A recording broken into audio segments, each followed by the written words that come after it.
नमस्कार दोस्तों, आशा करता हूं आप लोग अच्छे होंगे। 14 जून को जिस दिन सुशांत सिंह राजपूत की मृत्यु हुई थी, काफी चीजें निकल के सामने आई कि कैसे एक बड़े टॉप के एक्टर की मृत्यु हो जाती है और संदिग्ध हालत में होती है, जिसको ये सुसाइड बताते हैं 10 मिनट के अंदर ही। और भारत जहां पे बोलता है कि सुसाइड नहीं है, मर्डर है।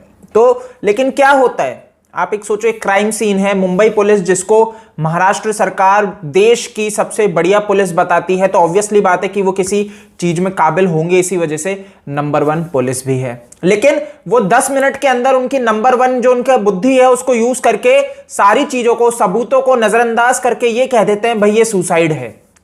पहली धारणा में ये इनका मतलब ये है, इसीलिए तो नंबर 1 है कि इनको केस क्लोज करना आता है। जो जल्दी केस क्लोज करेगा, मुझे ये नहीं पता, ये एलेक्स है मेरी तो जो जल्दी केस क्लोज करेगा, ऑब्वियस सी बात है कि उसको खिताब मिलेगा कि भैया ये तो नंबर 1 पुलिस है, केस बहुत जल्दी क्लोज करती है। तो इन्होंने सुसाइड बोल दिया बिना किसी लॉजिक, बिना किसी आधार पे। अब क्या होता है, आपको मैं कुछ यहां पे फैक्ट बताने वाला हूं कि उस दिन सुशांत सिंह राजपूत के वहां पे बहुत चीजें 14 जून को प्रश्न खड़ी करने वाली हुई है, जिसमें से ये बात कर लेते हैं। काफी आप देख चुके हैं पहले मेरे वीडियो में, जो मैं अहम बताने वाला हूं वो मैं आपको पहले रख देता हूं। एक व्हाइट कार पीछा करती है एम्बुलेंस का, जब सुशांत सिंह राजपूत को लेकर निकलती है। क्यों करती है किसी एम्बुलेंस का पीछा? हो सकता है कोई मीडिया चैनल की गाड़ी हो जो कि पीछा कर रही हो कवर करने के लिए, बट किसी भी टीवी चैनल ने उसको कवर नहीं किया पीछा करते हुए। तो एक ये चीज खड़ी होती है कि आखिर वो व्हाइट गाड़ी किसकी थी। दूसरा ये कि एक ब्लैक मर्सिडीज वहां पे दिखाई देती है। अगर आप इसको चेक करोगे परिवहन की वेबसाइट पे, तो इसकी कोई डिटेल नहीं मिलेगी कि ये नंबर किसका, ये रजिस्ट्रेशन नंबर ही नहीं है किसी गाड़ी का। तो सवाल खड़ा होता है कि आखिर ये किसका नंबर है? फेक नंबर लेके एक गाड़ी क्यों क्राइम सीन जहां पे था वहां पे घूम रही थी? इसके ऊपर इन्वेस्टिगेशन बैठनी चाहिए कि आखिर क्या सीन रहा, क्यों संदीप सिंह को एंट्री मिलती है क्राइम सीन में, क्यों क्या जिक्र हुआ? सैमुअल मिरांडा का किसी ने जिक्र नहीं किया कि वो भी वहां पे उपस्थित था, लेकिन वो वहां पे उपस्थित था, क्राइम सीन पे दिख रहा है। सवाल खड़ा होता है जिसका जिक्र नहीं हुआ, एक लड़की वहां पे थी जिसका जिक्र करता है नीरज खुद इंटरव्यू में। अगर आपने वीडियो नहीं देखा है ये, तो ऊपर कार्ड में मिल जाएगा, नहीं तो मैं नीचे डिस्क्रिप्शन में दे दूंगा, तो उस वीडियो को देखना जिसमें मैंने प्रूफ के साथ बताया कि कैसे नीरज ने खुद ने ही बोला है कि एक लड़की भी थी 14 को घर में जब सुशांत की मृत्यु हुई। तो भाई ये सारी चीजें चलती है। मिस्ट्री गर्ल की एंट्री ग्लव्स पहन के, सवाल खड़ा होता है कि कौन ये लड़की थी जो ग्लव्स पहन के क्राइम सीन पे जा रही है? कौन वो लड़का था, वो आदमी उसके साथ, मुकेश छाबड़ा के साथ, जो एक हाथ में ग्लव्स पहन के घुसता है और मुकेश छाबड़ा भी ग्लव्स पहन के अंदर घुसता है? तो ये सारे सवाल खड़े होते हैं दोस्तों कि आखिर ये सारी चीजें क्या हुई। कौन वो 4 लोग सामान लेके वहां से निकल रहे थे? मुंबई पुलिस ने कैसे इन सब चीजों को अलाउ किया? क्यों ऐसा होता है कि सिक्योरिटी गार्ड जो था, आप देखें एम्बुलेंस जाने से पहले जो सिक्योरिटी गार्ड था वो कोई और है, और जब सुशांत की डेड बॉडी को लेकर कूपर हॉस्पिटल के लिए एम्बुलेंस चली जाती है, दिन के दिन में बदल दिया जाता है। सवाल खड़ा होता है यहां पे। कुछ चीजें ये हो सकती है कि ड्यूटी शिफ्ट चेंज हो गई हो सिक्योरिटी गार्ड की, इसलिए सिक्योरिटी गार्ड चेंज किया गया। लेकिन ये चीज भी सुनने आई जब साहिल चौधरी मुंबई गए थे और उन्होंने कहा कि भाई तेरा से ना सुशांत के सिक्योरिटी गार्ड है, ना दिशा सल्यान का सिक्योरिटी गार्ड है, सब गांव जा चुके हैं उस मृत्यु के बाद। तो ये सवाल खड़ा होता है कि आखिर ये क्या साजिश है, क्या चल रहा है, क्योंकि संकेत तो पूरे जा चुके हैं मर्डर की तरफ। तो सीबीआई को भी बोलना पड़ेगा कि ये मर्डर है। और महाराष्ट्र सरकार के बारे में तो क्या बोले, इनके बारे में कुछ नहीं कहा जा सकता। आप एक तो ये अंटार्कटिका का जो बेबी पेंगुइन है, ये कहां पे घूमता है? ये कंबोडिया में घूमता है। कंबोडिया जहां पे भैया नशों का कारोबार होता है, जहां पे मतलब आप समझो ट्रैफिकिंग, ये सारी चीजें चलती हैं, वहां पे ये बेबी पेंगुइन भटकता हुआ नजर आता है। क्यों भाई अंटार्कटिका से वहां कैसे चले गए?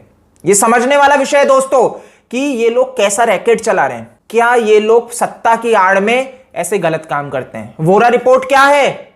शरद पवार का क्यों नाम है उसमें कि दाऊद इब्राहिम से इनका लिंक है? वो रिलीज होनी चाहिए, क्योंकि ये जो सत्ता में बैठे हैं ना, शरद पवार ही तो मास्टरमाइंड निकल रहा है। जिस तरह से अर्णब गोस्वामी ने एक्सपोज किया है स्टिंग ऑपरेशन के थ्रू कि कैसे इनको तबाह करने की साजिश चल रही है, और ये सारी कैसे है, आप समझ सकते हो सारा सूत्र कहां जाता है। रिया चक्रवर्ती सुशांत की मृत्यु के बाद किसके घर पे जाती है? डाइनो के घर पे।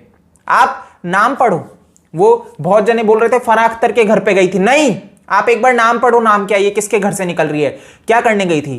कश लगाने गई थी, माल हैश वीड ये फूकने गई थी, क्या करने गई थी वहां पे? क्या चल रहा है? कौन इसके लॉयर के इतने रुपए देता है? ये सवाल खड़े होते हैं दोस्तों। एनसीबी गिरफ्तार करती है, उसके बाद भी इन लोगों को शर्म नहीं है ये बोलते हुए कि भाई ये तो वो है विक्टिम। वाह जी वाह, बहुत अच्छे विक्टिम, ऐसे ही विक्टिम होने चाहिए। फिर देखो दोस्तों, ये चीज तो बहुत अच्छे से समझ में आ रही है कि बहुत बड़ा गेम खेला गया है यहाँ पे, बहुत ही बड़ा, बहुत बड़ा मास्टरमाइंड है और बहुत लो लेवल का मर्डर नहीं है ये, अपर लेवल का हाई क्लास मर्डर किया गया है, बहुत बड़ा कांड है। ये चीज बहुत अच्छे से क्लियर होती है। लेकिन यहां पे ये समझना पड़ेगा कि क्या कहा जा रहा है, दाऊद गैंग का हाथ है? नहीं, दाऊद इब्राहिम जिंदा है, मर चुका है, नहीं पता। हाथ है, दहशत कौन फैलाता है, जो भारत में इसके गुर्गे बैठे हैं, ये आपको समझना पड़ेगा। अब दाऊद इब्राहिम को पकड़ने जाओगे, नहीं पकड़ोगे, ऑब्वियस सी बात है। पाकिस्तान कराची में जाके तो आप पकड़ने नहीं हो, दुबई में बैठा है, दुबई में जाके तो पकड़ने नहीं हो। तो समझने वाला विषय यह है कि आप क्या करोगे, कुछ नहीं कर सकते। तो यही चीज होगी कि भैया क्राइम जो भारत में रह के, चाहे से वो दाऊद का साथी हो, किसी का भी साथी हो, उसका नाम चाहिए जो उसके लिए काम करता है, और वो कोई बड़ा व्यक्ति है। जैसे कि आपने सुना, शरद पवार का वोरा रिपोर्ट में नाम था क्योंकि उनका करीबी था। तो भैया ये सत्ता में बैठे हुए लोग ही इनके करीबी होते हैं, तो इनको पकड़ना है। आज तक ये पकड़ में आया? वोरा रिपोर्ट तो दबा दी गई, इसीलिए मैं कह रहा हूं रिलीज करने की मांग करो कि वो रिलीज होनी चाहिए। 93 में ये कमिटी ने रिपोर्ट पेश की थी, जो वोरा थे होम मिनिस्टर तब के, लेकिन क्या हुआ, दबा दिया गया क्योंकि कांग्रेस के लीडर्स के उसमें नाम थे कि किस तरीके से वो जो ब्यूरोक्रेट्स हैं इंडिया के, वो आतंकवाद, अंडरवर्ल्ड, माफिया लोगों के साथ किस तरह से तालमेल बैठा के चलते हैं। और पूरी रिपोर्ट थी जो आज तक पब्लिक में आई नहीं है, उसका कुछ अंश ही रिलीज हुआ था, जो भी आप मान के चलो नाम इनका उजागर करता है, शरद पवार का। और ये आज महाराष्ट्र की सरकार में बैठे हैं, आप देख लो। तो ये जो अभी सरकार में सीएम बन के बैठे ना यहाँ पे, ये तो सिर्फ वो है कठपुतली। असली मास्टरमाइंड कौन है आप देख लो, गुंडागर्दी असल में कौन चलाते हैं ये भी आप देख लो। कर्मों का फल है, शरीर पे दिखता भी है। अगर आप पापी होंगे तो आपका शरीर वो दर्शाएगा भी। तो यार मैं तो देखो फिर ये सिंपल सी एक चीज कहना चाहूंगा कि आपको लड़ते रहना है, ये आवाज दबाने की कोशिश करेंगे, डरना नहीं है, ऐसी सरकार से नहीं डरना, और नहीं डरने की जरूरत है। पुलिस प्रशासन, इनसे डरने की जरूरत नहीं है। कोर्ट आपको रोकने के लिए नहीं है, नियम आपको रोकने के लिए नहीं होते हैं। लोगों को लगता है अरे भाई कोर्ट जो है वो आपको रोक, नहीं, कोर्ट आपको आजादी देगा। आप लड़ो इनसे, आवाज उठाओ, आप और मैं गलत नहीं है तो डरने की आवश्यकता नहीं है, लड़ने की आवश्यकता है गलत के खिलाफ। तो दोस्तों इस वीडियो में इतना ही। अगर आप मेरी बात से सहमत नहीं रखते हैं तो आप नीचे जाके डिसलाइक कर सकते हो, या फिर एक अनसब्सक्राइब का बटन है वो भी दबा सकते हो। बाकी आप मेरे को इंस्टा, फेसबुक, ट्विटर पे फॉलो भी कर सकते हो। OSKD मेरा यूजर नेम है। जय हिंद।